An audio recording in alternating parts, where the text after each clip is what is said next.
I didn't feel it while I was still inside the station.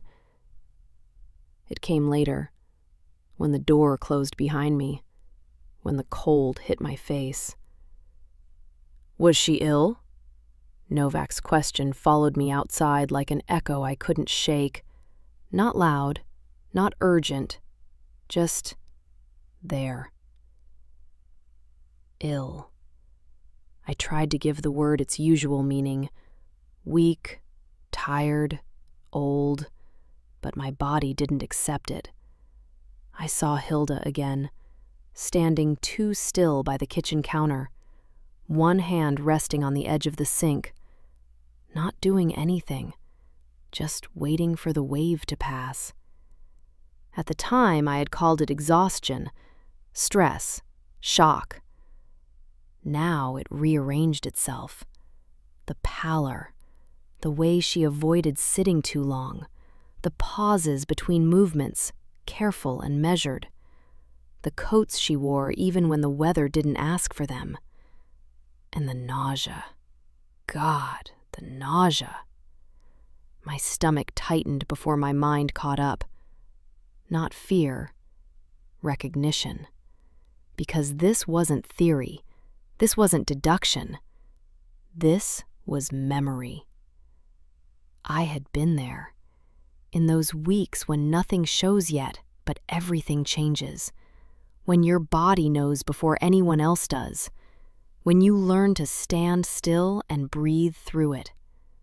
I swallowed, my throat suddenly dry, pulled my scarf higher without thinking, an old habit. For a second, I tried to push it away, told myself Novak might have asked without reason, that not every question meant something. But Novak didn't ask without reason. If she was pregnant, then this was no longer just about Hilda. And I knew that before I let myself finish the thought. My knees went soft, just for a moment, not enough to fall, enough to feel it. Then something small came back to me, so small I had barely noticed it before. She had poured herself tea, let it sit untouched. That was when it settled. Not loudly, not all at once, but completely. I didn't need to say it out loud, and I didn't need to check a map. I knew exactly where she would go. The cabin looked exactly the way it always had. Hidden, quiet, expensive in the way money tries not to be seen. Robert had chosen it well.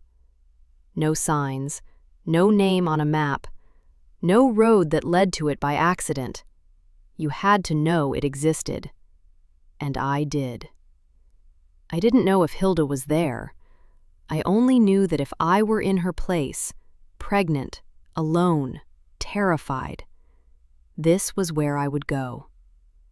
The door wasn't locked, not wide open either, just waiting. Inside, the air was cold but clean, the kind of place designed for secrecy, not comfort, but still generous enough to keep someone alive. A folded blanket on the couch, a bottle of water on the table, food chosen for survival, not pleasure. She had been careful, not desperate. I heard her before I saw her. A small sound, a shift of weight, breathing that wasn't mine. She stood when she realized I wasn't leaving. There was no shock on her face, no relief either, just exhaustion. We looked at each other for a moment that felt longer than it was. Then I asked the only thing that mattered. How far along? 12 weeks. Nothing in her voice asked for mercy. Nothing defended her. She told me she had been afraid, not for herself, for her daughter. She said she was scared of how her daughter would grow up with Robert as her father. The control, the silence, the way a child learns too early what not to say. I understood that without asking her to explain. I asked how she knew it was a girl. She shook her head, said she didn't know, She just felt it. Then she said the name she liked. Lena. Something tightened in my chest, warm and painful at the same time, because once I had thought the same thing, that I was carrying a girl. I reached for the bag, the one I had packed for myself. Documents, money, enough to disappear. I placed it on the table between us. Not for her, for Lena. I didn't explain, didn't warn her, didn't ask her anything else.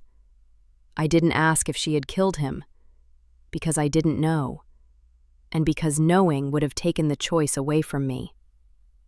I turned toward the door, didn't look back. The cabin swallowed the sound of my steps, and I left her there.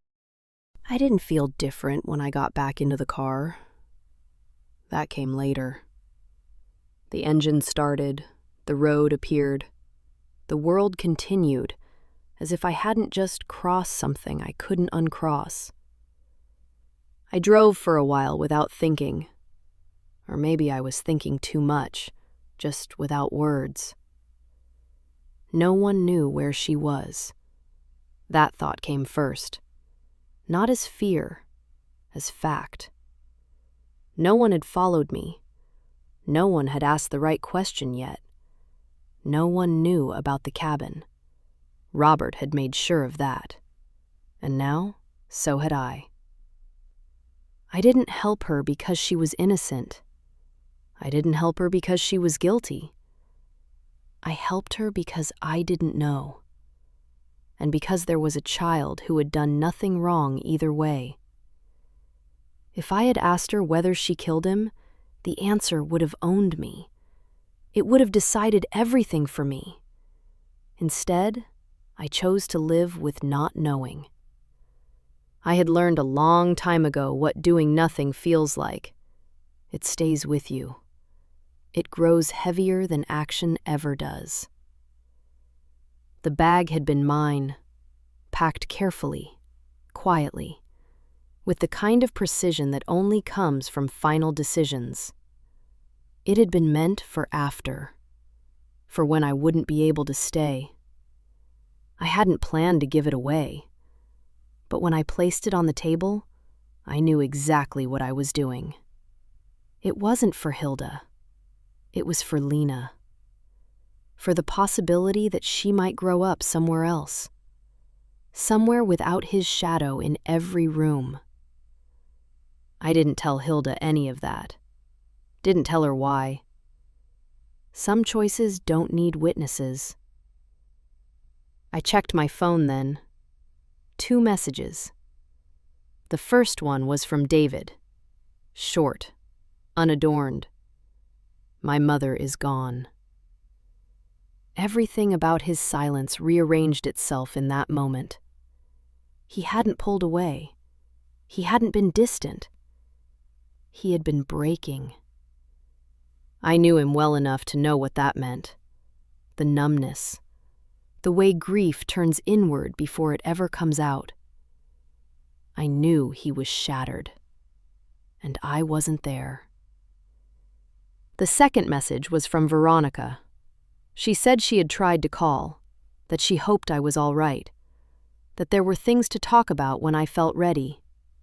No demands, no explanations, just a door left open. Robert was dead. His mother was alive and telling the truth. His lover was hidden, and his child hadn't been born yet. I sat there with the phone in my hand, the road stretching ahead of me, and understood something I couldn't undo. If I was wrong, I would carry that. If I was right and did nothing, I already knew what that felt like. I put the phone down, turned my attention back to the road, and drove on.